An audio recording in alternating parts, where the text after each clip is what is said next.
Morning all of you. ज्यों आसमान में नजर आते हैं सितारे, सब अतिथियों के आने से वारे हो गए न्यारे। सभी यहाँ पधारे तो हमें लगा ऐसे जैसे सुदामा के घर श्री कृष्ण है पधारे। नमस्कार, હું ડૉક્ટર પૂનમ મેણિયા આમંત્રિત મહેમાનશ્રી અને ઉપસ્થિત વિદ્યાર્થી મિત્રોનું હાર્દિક સ્વાગત કરું છું।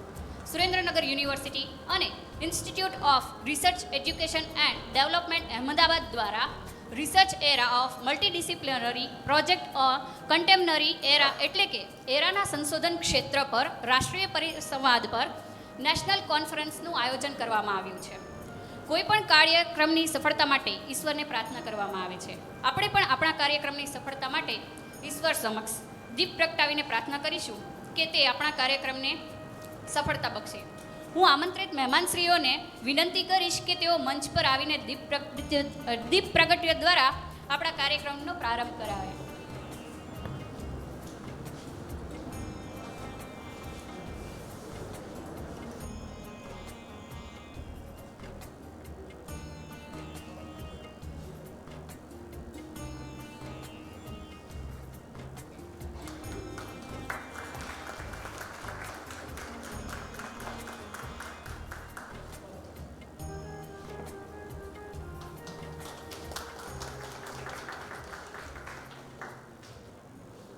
આભાર સર। ખરેખર આવી પરિષદ વિદ્યાર્થીઓને આત્મનિરીક્ષણ અને સિદ્ધિઓની પ્રાપ્તિ કરાવતી રહે છે। અમારી યુનિવર્સિટીના વિદ્યાર્થીઓના સતત વિકાસ પર આભાર આપે છે। આજના આધુનિક યુગમાં વિદ્યાર્થીઓને જ્ઞાનની સાથે વર્તમાન પ્રવાહોથી માહિતગાર થઈ શકે તે માટે યુનિવર્સિટીના ચેરમેન શ્રી ઇન્દ્રસિંહજી ઝાલા સર સતત કંઈક ને કંઈક અવનવું આયોજન કરતા રહે છે, ત્યારે તેઓનો પણ આભાર માનવો કેમ ભૂલી શકાય। આભાર સર। અહીંયા અમારા સ્ટાફ મિત્રોને પણ આભાર માનીશ કે જેઓ વિદ્યાર્થીઓને પોતાના લક્ષ્ય સુધી પહોંચાડવા માટે તેમજ એક આત્મવિશ્વાસુ વ્યક્તિ બનાવવા માટે પણ અથાગ પ્રયત્ન કરી રહ્યા છે, તો તેવા અમારા સ્ટાફ મિત્રોનો પણ આભાર। અહીંયા આપણે નિષ્ણાત મહેમાનશ્રીઓનો આભાર માનવું કેમ ભૂલી શકાય કે જેઓ પોતાનો બહુમૂલ્ય અને કિંમતી સમય કાઢીને અહીંયા ઉપસ્થિત રહ્યા છે અને આ કોન્ફરન્સ વિશે આપણને કંઈક અવનવી માહિતીનો રસથાળ પીરસતે, તો તેવા આપણા અતિથિશ્રીનો પણ આભાર।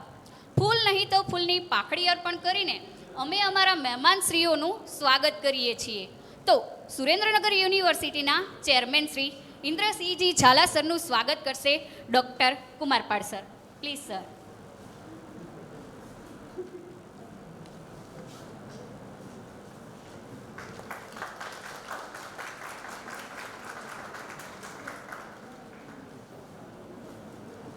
વીડી ગાડી કોલેજ લો કોલેજના assistant professor Shri doctor Pareshkumar Dobariya સરનું સ્વાગત કરશે Mehta sir.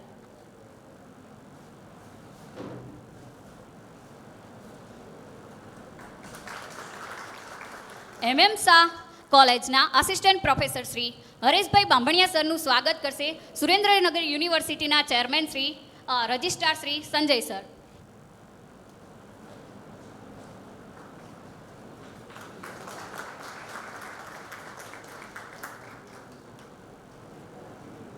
Department of information સાયન્સના પ્રોફેસર શ્રી ડૉક્ટર વિપુલ બેન્કરનું સ્વાગત કરશે યુનિવર્સિટીના એક્ઝામન કંટ્રોલર શ્રી મયુરભાઈ રાજગુરુ।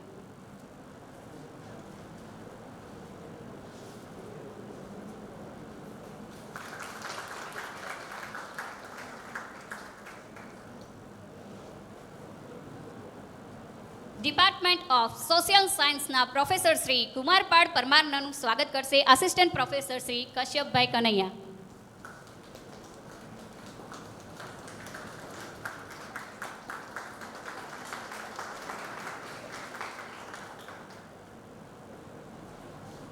સમકાલીન યુગમાં multidisciplinary research on international conference માટે ભેગા થઈ રહ્યા છીએ, ત્યારે આજે તમારી સમક્ષ ઉપસ્થિત રહીને હું એક ધન્યતાની લાગણી અનુભવી રહી છું। આ પરિષદ તેજસ્વી દિમાગના સંકલન અને બહુશાખાકીય પ્રોજેક્ટના ક્ષેત્રમાં અદ્યતન વિચારોના આદાન પ્રદાન માટે એક પ્લેટફોર્મ પૂરું પાડે છે। આજે વિશ્વ ઝડપથી વિકાસ પામી રહ્યું છે, ત્યારે વિવિધ વિદ્યાશાખાઓ વચ્ચેના સીમાઓ જોવા જઈએ તો ઘણી જ અસ્પષ્ટ જણાઈ રહી છે। સમકાલીન યુગમાં વિવિધ જ્ઞાનનું વર્ચસ્વ અભૂતપૂર્વ મિશ્રણ જોવા મળી રહ્યું છે। સહયોગ અને સમસ્યાના નિરાકરણ માટે આ કોન્ફરન્સ જે છે એ અવનવી આકર્ષક તકો આપણને પૂરી પાડે છે. હવે હું એક એવા વ્યક્તિને આમંત્રિત કરી રહી છું કે જેઓ હંમેશા હસતા ચહેરે તમામ લોકોને વાત સાંભળીને અને અમારી યુનિવર્સિટીની શાન છે તેવા અમારા ચેરમેન શ્રી ઇન્દ્રસિંહજી ઝાલા સરને નમ્ર વિનંતી કરીશ કે તેઓ આપણને આ કોન્ફરન્સ વિશે થોડી ઘણી પ્રેરણા પૂરી પાડે. Thank you, Poonam madam. Good morning, all. From the desk of Surendra University, I, Indra Singh Jhala, chairman of this institute, we heartily welcomes you. Most of you people travel from so far distances, so you might have traveled earlier, and some of you might landed here yesterday night. So first of all, we salute your dedication towards your academic journey. Here I would like to say special thanks to Dr. Kumar Pal sir and Banker sir,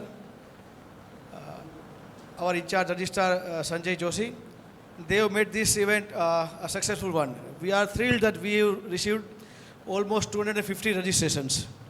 Some of you are present here and some of are attending online from their desk.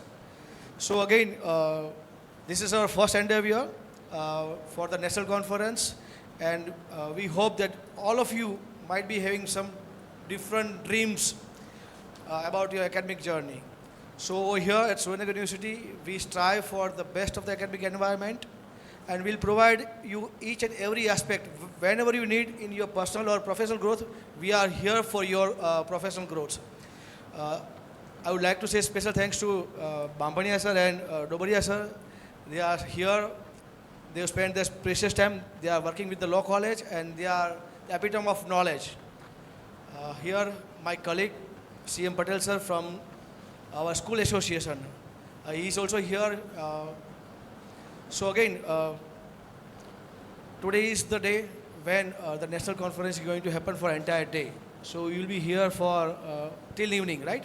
So feel free, it's your campus.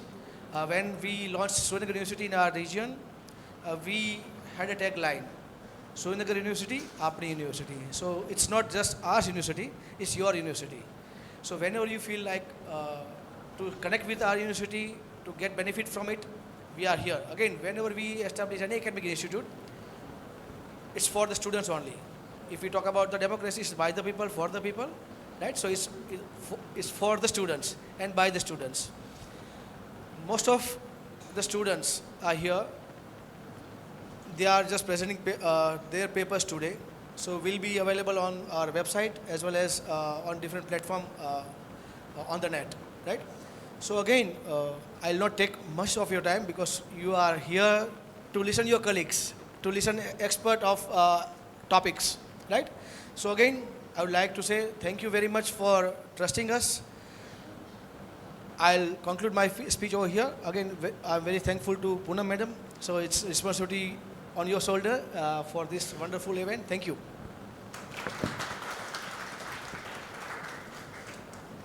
Thank you sir. आप है तो एक पारस है जो लोहे को सोना करते हैं. कुशल शिल्पी कहे पत्थर सुगढ़ मूरत में ढलते हैं.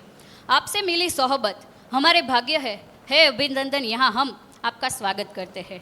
डॉक्टर विपुल बैंकर, असिस्टेंट प्रोफेसर पुस्तकालय और सूचना विभाग, सुरेंद्रनगर विश्वविद्यालय. उन्होंने एमए, बीए, बीएलएसआई, एमएलएसआई और यूजीसी में नेट परीक्षा उत्तीर्ण की है. उन्होंने पीएचडी भी किया है पुस्तकालय एवं सूचना विज्ञान में. डॉक्टर बैंकर 10 वर्ष से अधिक के अनुभव के साथ पुस्तकालय पेशेवर है. मैं डॉक्टर बैंकर को बुलाना चाहूँगी कि वो हमें यहाँ आके थोड़ी घनी माहिती दे. First of all, I'd like to thanks Surendranagar University, Honorable Chairman Sir, Jhala Sir, then Registrar Sir, dignitaries on the dais, patron of this event, Dr.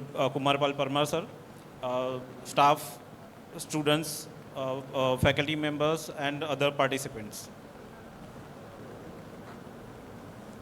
So, first of all, I would like to clear one thing. I'm not discussing about research tool, right? यहाँ पर most of research scholars professors वगैरह यहाँ पर है, तो उनको पता है कि रिसर्च टूल क्या है, ठीक है, वो मैं एक्सप्लेन नहीं करूँगा। मैं यहाँ आईसीटी टूल्स जो हम रिसर्च में यूज़ करते हैं, मैं उसे एक्सप्लेन करूँगा। What is ICT tools? जो इंफॉर्मेशन कम्युनिकेशन टेक्नोलॉजी के रिलेटेड जो भी टूल्स है ऑनलाइन, जो भी मतलब अवेलेबल टूल्स है, एआई टूल्स वगैरह जो है, वो आईसीटी टूल्स है एंड जिसे हम रिसर्च में यूज़ करते हैं। Why we ICT tools are dealing with data, information, knowledge and wisdom. Basically हम रिसर्च में जब भी मतलब कुछ डेटा कहीं से भी मतलब रिसर्च में हम डेटा कहीं से लेते हैं, तो किसी ना किसी टूल से हमें इसे एनालाइज करना पड़ता है, ठीक है। एनालाइज करके उसे सेग्रीगेट एंड एक प्योर फॉर्म में हम उसे इंफॉर्मेशन बनाते हैं। देन जब ये इंफॉर्मेशन हम थोड़ा सीख जाते हैं या फिर उसमें से कुछ हम सीखते हैं, तब वो हमारा नॉलेज रहता है, ठीक है। एंड वो नॉलेज जब हम कहीं पर यूज़ करते हैं, तब वो हमारी विजडम रहती है, ठीक है। वो विजडम फिर से हम यूज़ करेंगे तो कहीं से कुछ डेटा प्रोड्यूस होगा, मतलब ये साइकिल चलती रहेगी।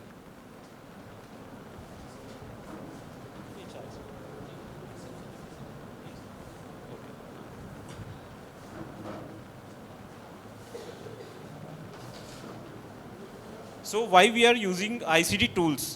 First of all, reduce human effort, then maintain accuracy, then improve quality.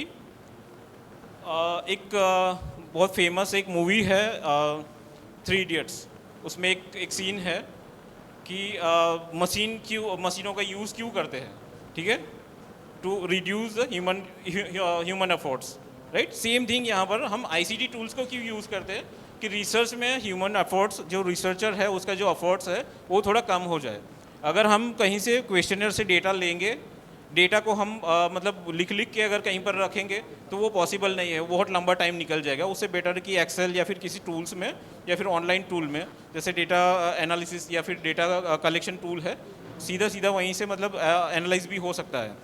तो रिसर्च जो आईसीटी टूल्स है वो हमारी ह्यूमन जो एफर्ट्स है उसे कम करने के लिए है, ठीक है। Then why we are using ICT tools in research? To find out data और information. Find out means Google से किया, मतलब आजकल ये चलता है कि कुछ भी सर्च करना है तो हम सर्च नहीं बोलते हैं, डायरेक्टली बोलते गूगल कर लो, ठीक है। तो कहीं से मतलब डेटा मतलब फाइंड आउट करने के लिए, अब वो डेटा हम मतलब फिजिकल फॉर्म में भी फाइंड आउट कर सकते हैं, लेकिन उसमें टाइम बहुत लंबा चला जाएगा। And most of the data अभी मतलब इंटरनेट पर अवेलेबल है, लेकिन हमें सर्च कहाँ पर करना है? ऑथेंटिक सोर्सेज से, ठीक है। जो डेटा बेसिस है, ऑथेंटिक सोर्सेज है, वहाँ से हमें सर्च करना है। देन दूसरा डेटा कलेक्शन। रिसर्च में हमें डेटा कलेक्ट करना रहता है, हम क्वेश्चनर थ्रू, सर्वे थ्रू या फिर कोई इंटरव्यू वगैरह से हम डेटा कलेक्ट करते हैं। तो वहाँ पर भी हम कुछ ना कुछ टूल्स का यूज़ करते हैं, ठीक है। जैसे गूगल फॉर्म हो गया, सर्वे मंकी हो गया, ऐसे कुछ फॉर्म्स यूज़ करके हम डेटा कलेक्ट करते हैं। Then preserve the data. जो डेटा हमने कलेक्ट किया है वो कहीं पर प्रिजर्व तो करना पड़ेगा ना। अब डेटा की मतलब वेरियस फॉर्म रहते हैं, हो सकता है कि मतलब न्यूमेरिक फॉर्म में, मतलब हो सकता है कि हमने पूछा कि किसी पर्टिकुलर यूनिवर्सिटी में कितने फैकल्टीज़ है, तो उसका एक नंबर आएगा, ये भी एक हमारा डेटा है। या फिर हमने कोई डॉक्यूमेंट कलेक्ट की है अलग अलग यूनिवर्सिटी से, उनके कुछ ओपिनियन मांगे हैं, तो कुछ डॉक्यूमेंट फॉर्म में आए, तो वो भी हमें प्रिजर्व करने रहेंगे। तो डेटा डिफरेंट फॉर्म में रहेगा। Then analyse the data. Data को एनालिसिस करना पड़ेगा, क्योंकि रॉ डेटा हम मतलब कहीं पर प्रेजेंट नहीं कर सकते। दूसरा है प्रेजेंट द डेटा। डेटा को हमें प्रेजेंट करना पड़ेगा, उसके लिए भी हमें टूल्स चाहिए, ठीक है। Then enhance the data. Enhance the data मतलब डेटा को कुछ मतलब ब्यूटिफिकेशन करना पड़ेगा। हमने कुछ कंटेंट लिखा है तो ज़रूरी नहीं है कि वो मतलब बहुत अच्छा कंटेंट होगा, या फिर उसकी क्वालिटी बढ़ाने के लिए हमें कुछ ग्रामरली जैसे टूल्स यूज़ करने पड़ेंगे। तो ऐसे टूल्स यूज़ करके हम डेटा को मतलब एनहांस मतलब थोड़ा ब्यूटिफिकेशन कर सकते हैं, ठीक है। देन है ऑथेंटिसिटी। पीएचडी में मतलब जब हम थीसिस सबमिट करते हैं इनफ्लिबनेट में, तो उससे पहले हमें चेक करना पड़ता है, प्लेगरिज्म चेक करना पड़ता है। तो जब हम प्लेगरिज्म चेक करने जाते हैं तो डेटा की ऑथेंटिसिटी वहाँ पर चेक होती है कि डेटा जो हमने लिया है कहीं से कॉपी तो नहीं है, पायरेटेड तो नहीं है, तो उसके लिए भी टूल्स, आईसीटी टूल्स यूज़ होते हैं। इंफॉर्मेशन सर्चिंग टूल्स, अब हम मतलब ये जो पूरा कंसेप्ट है उसमें पहले हमें ये अब जो डिफरेंट टाइप ऑफ टूल्स जो है वो अब है इंफॉर्मेशन सर्चिंग टूल्स। तो पहले हम मतलब जैसे मैंने पहले बताया था थोड़ी देर पहले कि हम सीधा गूगल कर लेते हैं, ठीक है। तो सर्चिंग टूल्स में पहले मतलब गूगल है, बिंग है, याहू है, ऐसे मतलब कुछ सर्च इंजन यूज़ करते हैं। Then online data basis use करते हैं, एकदम ऑथेंटिक डेटा चाहिए। गूगल पर हम सर्च करते हैं लेकिन ये ज़रूरी नहीं कि उसमें ऑथेंटिक डेटा मिलेगा। There is huge data on Google, but the problem is the question is authenticity, right. Authentic data है कि नहीं वो हम नहीं बता सकते, तो उसके लिए हमें डेटा बेसिस की ज़रूरत पड़ेगी जो ऑथेंटिक है। जो जर्नल्स के डेटाबेस होंगे, एब्स्ट्रैक्ट के डेटाबेस होंगे, इंडेक्सिंग डेटाबेस होंगे, ऐसे डेटाबेस हमें सर्च करने पड़ेंगे। Then repositories and digital libraries. अब यहाँ पर मैंने दो नाम लिखे हैं, शोध गंगा एंड शोध गंगोत्री। तो एज अ रिसर्चर या फिर as a member of research community हमें ये समझना बहुत ज़रूरी है कि शोध गंगा एंड शोध गंगोत्री क्या है, ठीक है। शोध Ganga it's ETD, electronic and thesis dissertation का डेटाबेस है, एंड शोध गंगोत्री जो है वो माइनर रिसर्च के लिए है, जो एमफिल लेवल के या फिर हमारे जो प्रपोजल या फिर सिनॉप्सिस है वो शोध गंगोत्री में रहते हैं। एंड शोध गंगा के अंदर जो है मेजर रिसर्च मतलब थीसिस रहती है उसमें। तो ऑथेंटिक डेटा हमें वहाँ से भी मिल सकता है। रिसर्च स्टार्ट करने के लिए हमें पहले मतलब हमारा टॉपिक डिसाइड करना पड़ेगा।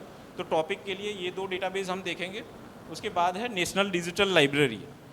It's a project of IIT Kharagpur and MHRD। इसमें NDL में इंडिया की जितनी भी यूनिवर्सिटीज़ है उनकी जो रेपोजिटरीज़ है उसमें से डेटा हार्वेस्ट करके इसमें रखा गया है। पहले ये था कि जैसे अपनी सुरेंद्र नगर यूनिवर्सिटी है, यहाँ के जो रिसर्चर है जो भी काम करते तो वो लिमिटेड हो जाता था हमारे लिए। अब ये है कि एक सेम पोर्टल है, उसमें सारा का सारा डेटा वहाँ पर चला गया है। तो एनी यूनिवर्सिटी फ्रॉम इंडिया वहाँ से डेटा हम एक्सेस कर सकते हैं। शोध गंगा का भी डेटा उसमें है, शोध गंगोत्री का भी डेटा अंदर है, और जितनी भी यूनिवर्सिटीज़ है उनकी रेपोजिटरीज़ का डेटा इसमें है। एंड देन नेशनल एकेडमिक डेपोजिटरी, ये है सारे के सारे जितने भी इंस्टीट्यूट है इंडिया में सबको अपने जो सर्टिफिकेट्स है, ट्रांसक्रिप्ट सर्टिफिकेट एंड मार्कशीट वगैरह इसमें अपलोड करने रहते हैं। इट्स अ डिफरेंट थिंग, हमारे मतलब रिसर्च में नहीं आता है, लेकिन NDL एंड NID वो कंफ्यूज करता है हमेशा, इसलिए मैंने यहाँ पर लिया है। देन इंस्टीट्यूशनल रेपोजिटरी, UGC के कुछ नॉर्म्स रहते हैं, उनकी जो गाइड बुक रहती है उसमें क्लियर कट लिखा है कि सभी इंस्टीट्यूट के लिए इंस्टीट्यूशनल रेपोजिटरी कंपलसरी है, मतलब डिजिटल लाइब्रेरी कंपलसरी है, लेकिन बहुत सारे इंस्टीट्यूट में नहीं होती है। और ये इंस्टीट्यूशनल रेपोजिटरी क्यों कहा जाता है? क्यों इंस्टीट्यूट में जो डेटा पब्लिश होता है स्टूडेंट्स का, उनके प्रोजेक्ट्स का, SIP रिपोर्ट्स है, टेक्निकल रिपोर्ट्स है, देन किसी ने PhD किया या फिर उन्होंने पेपर लिखा है, सारे के सारे डेटा हमें कंपलसरी उसमें रखने हैं ताकि कोई भी इंस्पेक्शन वगैरह आए तो वहाँ से ले सकते हैं, ठीक है। देन कैटलॉग है। एज अ रिसर्चर हमें कोई भी लाइब्रेरी सर्च करनी है तो वहाँ पर OPAC होगा, ओपन पब्लिक एक्सेस कैटलॉग। तो उसमें से जो भी लाइब्रेरी है उसका जो डेटा होगा, उसमें जो बुक्स वगैरह जो फिजिकल डेटा है वो डेटा हम यहाँ से सर्च कर सकते हैं कि बुक्स अवेलेबल है कि नहीं है। मे बी अवेलेबल है तो इशूड है, मतलब बुक का स्टेटस हम वहाँ से पता कर सकते हैं। तो एक कॉलेज एंड यूनिवर्सिटीज़ की लाइब्रेरी हम अपनी खुद की लाइब्रेरी में सर्च कर सकते हैं। देन ये ट्रोव है, ये ऑस्ट्रेलियन नेशनल लाइब्रेरी का कैटलॉग है। देन वॉलकेट है, उसमें अराउंड 10,000 प्लस यूनिवर्सिटीज़ का डेटा इसमें है। देन यूनियन कैटलॉग, इसमें most of the Indian universities का डेटा इसमें है, मतलब उनकी जो लाइब्रेरी का जो डेटा है वो इसमें है, तो हम बुक वहाँ से सर्च कर सकते हैं। तो एटलीस्ट कुछ बुक ऐसी होती है कि रेयर होती है जो इजीली अवेलेबल नहीं होती है, तो एटलीस्ट हम जान सकते हैं कि कहाँ पर है, इंडिया में कहाँ पर है। एंड कुछ सर्विसेज ऐसी चलती है, डेलनेट वगैरह जो चलाते हैं, डॉक्यूमेंट डिलीवरी सर्विसेज, तो उनमें अगर हम रिक्वेस्ट करते हैं तो वो बुक अगर हमारे पास नहीं है तो वो डेलनेट वाले हमें भेजते हैं, तो वो बुक हम यूज़ भी कर सकते हैं। क्योंकि बहुत सारी जैसे साइंस की बुक्स है तो बहुत कॉस्टली होती है, ठीक है, हर कोई नहीं परचेस कर सकता, सिंगल पर्सन तो नहीं कर सकता। तो एटलीस्ट हम हमारे लाइब्रेरियन को बोल सकते हैं कि इस सर्विस से हमें बुक मंगवा के दो, ठीक है। तो रिसर्च में वो भी हमें काम आएगा। Next slide.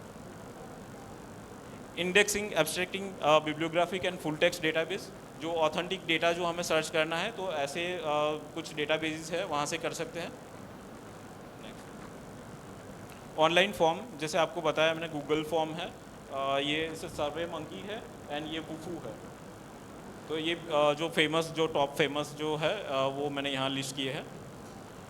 इन टूल्स का यूज़ करके हम मतलब जो फॉर्म वगैरह जो है तो बहुत बड़ी कम्युनिटी को हम एक साथ स्प्रेड मतलब डिसमिनेट कर सकते हैं, डिस्ट्रीब्यूट कर सकते हैं एंड वहाँ से हम डेटा मंगवा सकते हैं, ठीक है। Data preservation tools. अब डेटा प्रिजर्वेशन मैंने पहले ही भी बताया कि मतलब ये डिपेंड करता है कि डेटा हमारा किस फॉर्म में है, ठीक है। डेटा मतलब न्यूमेरिक फॉर्म में भी हो सकता है, अल्फ़ाबेट फॉर्म में भी हो सकता है, पूरा एक मटेरियल भी हो सकता है, बुक भी हो सकती है, या फिर एक वीडियो भी हो सकता है, ऑडियो भी हो सकता है। तो हमारा जो डेटा है, जैसे हमने किसी का इंटरव्यू लिया तो वो ऑडियो फॉर्म में होगा, या फिर कोई वीडियो है तो वो भी डेटा है हमारा, तो उसे प्रिजर्वेशन करना है।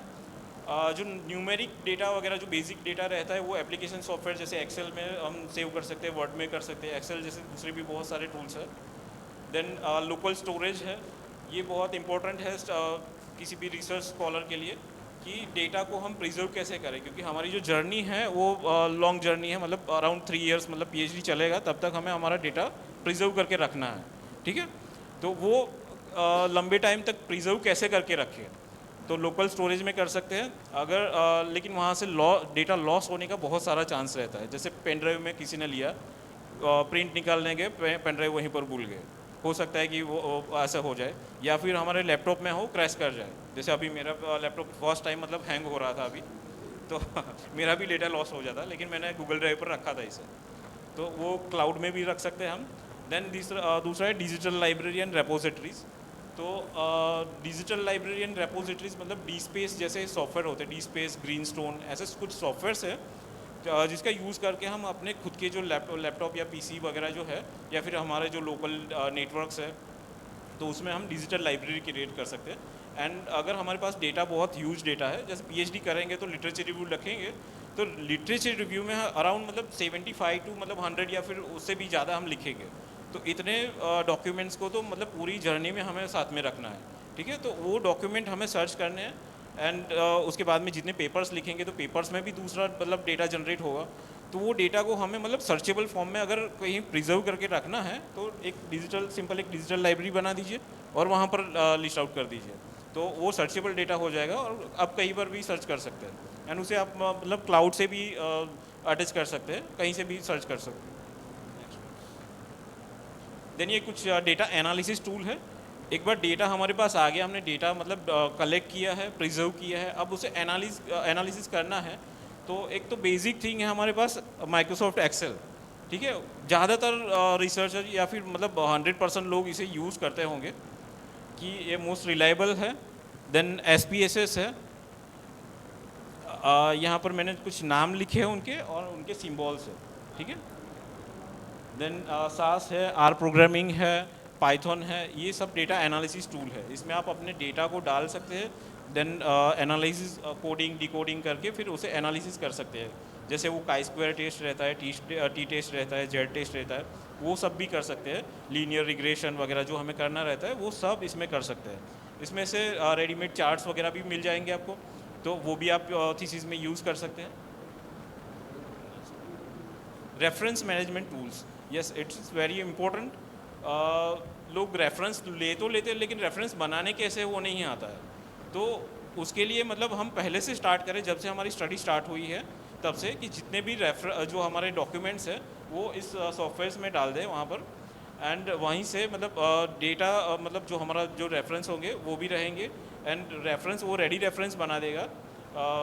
इंटरनेट से अगर मतलब कनेक्टेड है तो सीधा सीधा वो रेफरेंस बना देगा। एंड डॉक्यूमेंट के एंड में हमें जहाँ पर भी रेफरेंस चाहिए, साइटेशन चाहिए, तो यहाँ से हम दे सकते हैं।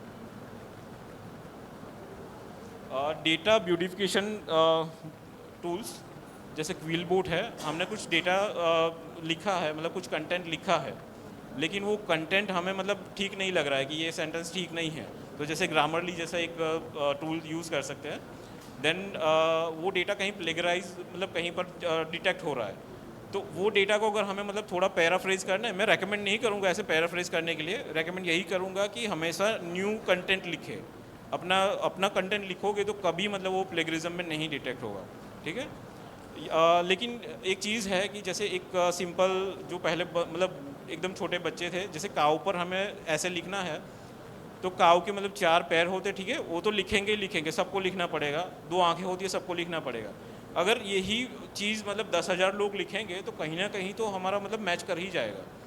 तो इस केस में आपके जो गाइड हैं उनके पास भी मतलब कुछ अथॉरिटी रहती है कि कुछ मतलब एक्सक्लूड कर सकते हैं कि मतलब ये चीज़ बहुत ज़्यादा आ रही है तो मतलब ये प्लेगरिज्म से निकाल सकते हैं, तो गाइड के पास वो अथॉरिटी रहती है, लेकिन वो 10% तक रहती है, उससे ज़्यादा नहीं दे सकते।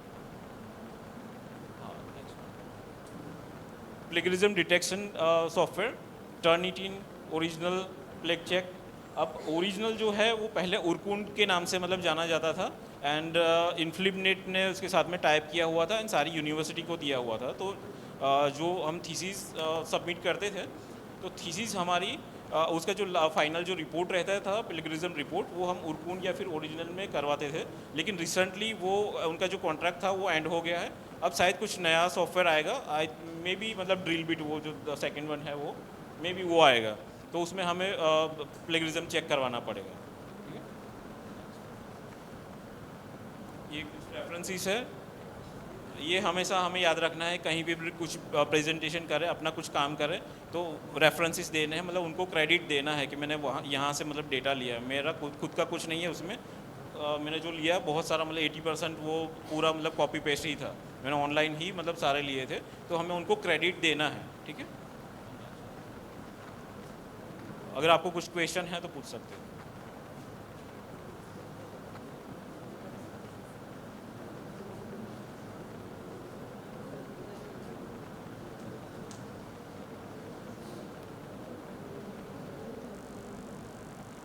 No question, thank you.